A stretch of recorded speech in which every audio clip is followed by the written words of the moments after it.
सेहत संदेश, सही उपचार, चिंता बेकार। हम ये जानना चाहेंगे, बिल्कुल आसान भाषा में समझाइए कि मोतियाबिंद आखिर होता क्या है।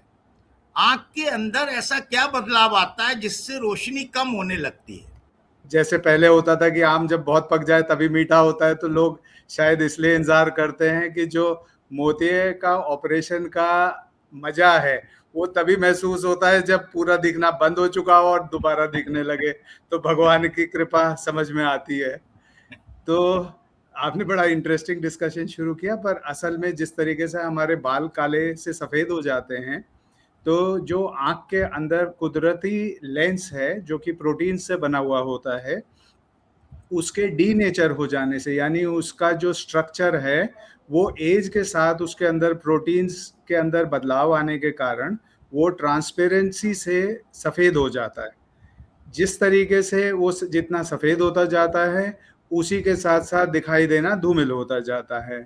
और पहला रीज़न इसके लिए एजिंग है, उम्र का बदलाव, प्लस साथ ही साथ शुगर, चोट लगना, स्टेरॉइड्स का इस्तेमाल, कई बार जन्मजात शिशुओं में बहुत हाई अल्ट्रावायलेट रोशनी के एक्सपोजर से, तेज हीट के, जैसे कि फर्नेस पे, भट्टी पे काम करने वाले लोगों के, हाई एल्टीट्यूड बहुत ऊंचाई पे रहने वाले लोगों में अक्सर ये समय और उम्र से पहले आ जाता है। पर जो उसका अमूमन वजह है वो एक नॉर्मल उम्र का बदलाव है, और जैसे जैसे लेंस वो सफ़ेद होता जाता है तो वो बाहर से आँख की जो रोशनी है उसको पर्दे में पहुँचने में बाधा बनता जाता है, और उसी अनुपात में धीरे धीरे दिखाई देना कम होता चला जाता है। दो तरीके से ये पकता है, कई बार कुछ लोगों में क्लाउडी हो जाता है, यानी एकदम से ये सफ़ेद हो जाएगा 2 से 6-8 महीने के अंदर अंदर, और आदमी को दिखना कम हो जाएगा। वो तत्काल डॉक्टर के पास जाएगा क्योंकि उसने ये बदलाव महसूस किया है। दूसरा मोतिये की किस्म होती है स्क्लेरोटिक कैटरैक्ट, यानी हार्ड कैटरैक्ट। ये अक्सर 5-7 सालों में धीरे धीरे करके पकता है। इसमें कभी भी 100% दिखना बंद नहीं होता, तो मरीज को ये लगता है कि मुझे तो दिख रहा है, शायद पहले से लाइट कुछ कम हो गई है, केवल इतना ही फर्क वो महसूस करते हैं, और मोतिया हार्ड होता चला जाता है। तो जब कभी भी आदमी को लगे कि मुझे दिखने में परेशानी है, तो आँख अपनी जचवा लेनी चाहिए अपने नियरेस्ट आई स्पेशलिस्ट से, और वो बता देंगे। आजकल तो चश्मे की दुकान पे भी बहुत उन्नत मशीनें लग गई हैं। लोग चश्मा टेस्ट कराने जाते हैं तो वो भी बता देते हैं कि आपके मोतिया आ गया है, अब नंबर नहीं मिलेगा, अब आप जाके डॉक्टर को दिखा लें। तो दोनों ही किस्म से आदमी को जानकारी हो जाती है कि उन्हें पहले से कम दिख गया है। जहाँ तक ऑपरेशन की बात है, ऑपरेशन ही इसका एकमात्र इलाज है। बहुत सारी दवाइयाँ जैसे सिनेरेरिया, उजाला और अन्य हर पद्धति में है। एलोपैथी में कैरेक्सोल के नाम से आती है। इस उम्मीद में पेशेंट डालते हैं कि शायद मोतिया ना आए या देर हो जाए, पर ये केवल एक कोइंसिडेंस है कि किसी के मोतिया जल्दी, किसी के लेट आता है, और हर एक आदमी का अपना शारीरिक स्ट्रक्चर पे डिपेंड करते हुए कितने समय में वो बढ़ेगा, पकेगा और उनको अपने रोज़मर्रा के काम में दिक्कत देगा, उस पे निर्भर करता है। तो ऑपरेशन केवल इसके टाँके और बिना टाँके वाले पहले होते थे। आजकल 99.5%, चाहे वो कैंप हो, चाहे वो प्राइवेट क्लिनिक हो, चाहे सरकारी अस्पताल, मेडिकल कॉलेज, सब जगह फेको ही होता है बिना टाँके वाला। हम उपचार पर भी आएंगे, लेकिन मतलब सबसे पहले एक बेसिक सवाल है एक दो, कि एक आदमी कैसे पहचाने कि उसे मोतियाबिंद की शुरुआत हो चुकी है? वो कौन से शुरुआती लक्षण हैं जिन्हें लोग अक्सर थकान या कमजोरी मानकर नजरअंदाज कर देते हैं? अच्छा, हमारे समाज में मिथक तो है ही, बहुत मिथक है, और मोतियाबिंद के पक जाने वाली बात मैंने कही, जिसे आपने पकड़ा कि तब तक ऑपरेशन नहीं कराना चाहिए, लेकिन क्या कुछ समय तक इसका इंतजार करना चाहिए जब शुरू हो जाए? तो आजकल जो ट्रेंड है या जो ज़रूरत है, जब मैं 26 साल पहले प्रैक्टिस में आया था तो अक्सर हमारे मरीज 65 से 80 साल के बीच में होते थे। आजकल बहुत कॉमन है कि 30 से 50 साल की उम्र में लोगों के मोतिया आ रहा है। मेल फीमेल का कोई प्रीडिस्पोजिशन, यानी कोई ऐसा फ़र्क नहीं है कि मेल्स या फीमेल्स में ज़्यादा मिल रहा है। गाँव या शहर के अंदर का फ़र्क नहीं है, वरना पहले हम मानते थे कि गाँव में लोग ज़्यादा अच्छा खाते हैं, नेचुरल खाते हैं, रहन-सहन साधारण है, उनकी बॉडी ज़्यादा अच्छी चलती है। लेकिन पिछले 5-7 साल से हम लोग कॉमनली ये देख रहे हैं कि कम एज में मोतिया आ रहा है, जिसका कारण शायद एडल्ट्रेशन है, ग्राउंड वाटर कंटामिनेशन है और बहुत सारी चीज़ें हैं। लेकिन जब भी मोतिया आएगा तो जो सबसे पहला लक्षण है वो ये है कि आदमी को पहले के मुकाबले दिखाई देना कम लगने लगता है। लाइटों के चारों तरफ रंगीन छल्ले या धुंधलापन आ सकता है।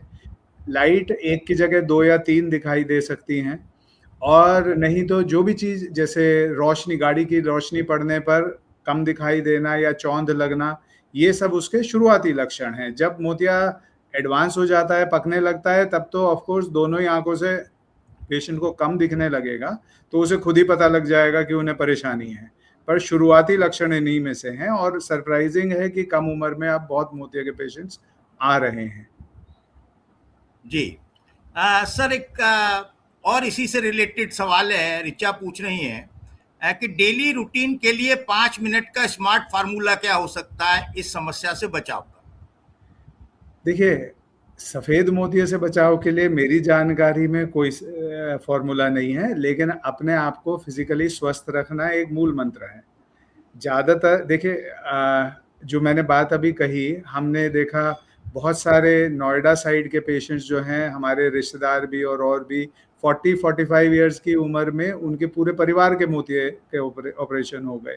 तो जो आप खा पी रहे हैं, उसमें प्रिपेयर्ड या फास्ट फूड कम रखें। नेचुरल चीज़ें, नेचुरल फूड, न्यूट्रिशन जो चीज़ें हैं, जितना कुदरती लाइफ़स्टाइल नेचुरल रह सके वो ज़्यादा अच्छा है। जो लोग फास्ट फूड है, पैकेज्ड फूड हैं, और ग्राउंड वाटर जैसे कि आजकल ये उन्नत सब्जियां आ रही हैं, या पेस्टिसाइड और फर्टिलाइज़र का इस्तेमाल बहुत ज़्यादा हो रहा है, ये सब कारण माने जा रहे हैं कि जो मोतिया समय से पहले आ रहा है। तो आप अपने लाइफ़स्टाइल को बेसिक तौर पे जितना नेचुरल रखें, खाना-पीना ठीक रखें, स्वस्थ रहें, शुगर और बाकी चीज़ें कंट्रोल रखें, और स्टेरॉयड टाइप की दवाइयाँ खाने, लगाने की या आँख में डालने के लिए इस्तेमाल ना करें, जब तक कि किसी ने आपको राय ही ना दी हो, तो वो उतना ही अच्छा है। जो मैडम का सवाल था, उसमें बेसिकली आँख की थकान और आँख को ताज़ा और हेल्दी रखने के लिए एक नियमित रूप से दिन में 2-4 बार ताज़े पानी से आँख धो लेना सबसे बेसिक चीज़ है, जो आपकी आँख को साफ़ और स्वस्थ रखता है, एलर्जी वगैरह को दूर रखता है और थकान भी दूर करता है। और अगर ज़रूरत पड़े तो कोई प्लेन लुब्रिकेटिंग टाइप की ड्रॉप, क्योंकि आजकल सबका स्मार्टफ़ोन और कंप्यूटर यूज़ बढ़ गया है, तो लुब्रिकेटिंग ड्रॉप्स जिनके अंदर कोई दवाई या प्रिजर्वेटिव नहीं होता है, वो दिन में 2-4 बार तक डाल सकते हैं। पर बेसिकली खाना-पीना जो है, वो जितना नेचुरल हो, वो सबसे इम्पोर्टेंट है। जी। अच्छा सर, ये बताइए कि सफ़ेद मोतिया का आपने ज़िक्र किया, ये सफ़ेद मोतिया क्या है? कितने प्रकार का होता है? यह एक ही प्रकार का होता है, कई प्रकार का होता है, और इसका उपचार क्या है? तो बेसिकली मोतिया जो हम कहते हैं, सफ़ेद मोतिये से ही संदर्भ रहता है। सफ़ेद मोतिया जो मैंने अभी बताया, जब आँख का लेंस धुंधला हो गया उसको कहते हैं, जिसको अक्सर लोग कन्फ्यूज़ करते हैं, साथ में वो काला मोतिया होता है। तो सफ़ेद मोतिया एक सेफ़र बीमारी है, जिसमें इलाज या उपचार कराने पे रोशनी पूरी आ जाती है, और इसमें ऑपरेशन करके मोतिया निकाला जाता है, और उसके बाद उसको आर्टिफिशियल लेंस से रिप्लेस कर दिया जाता है। जबकि काला मोतिया जो है, उसमें आँख की नसें डैमेज हो जाती हैं, और एक बार काला मोतिया हो जाए तो उसकी रिकवरी नहीं होती है। मतलब जितना नुकसान हो चुका है, वो वहीं पे रहता है। आप इलाज से आगे गिरावट को रोकथाम कर सकते हैं, लेकिन जो डैमेज हो चुका है उसकी रिकवरी नहीं होती है। तो बेसिकली जब हम मोतिया बिंदु की बात करते हैं, तो वो सफ़ेद मोतिया ही है, जिसके लिए लेंस वाला ऑपरेशन कराने की ज़रूरतें पड़ती हैं। जी। सर, दूसरा, क्या बच्चों में भी सफ़ेद मोतिया हो सकता है क्या?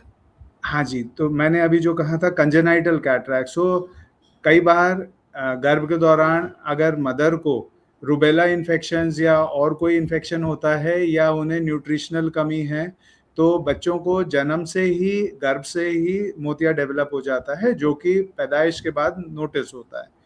ऐसे में माता-पिता की हमेशा ये कोशिश रहती है कि 2, 3, 4 राय लें, जितना समय हो सके तो मोतिया का ऑपरेशन ना कराया जाए। बहुत सारे लोग राय भी यही देते हैं कि ऑपरेशन ना कराओ, लेकिन जिस प्रकार से, अगर आपको याद हो, बिल्ली के बच्चे जब पैदा होते हैं उनकी आँख बंद होती है और 10-12 दिन में आँख खुलती हैं, उसके बाद उन्हें दिखना शुरू होता है।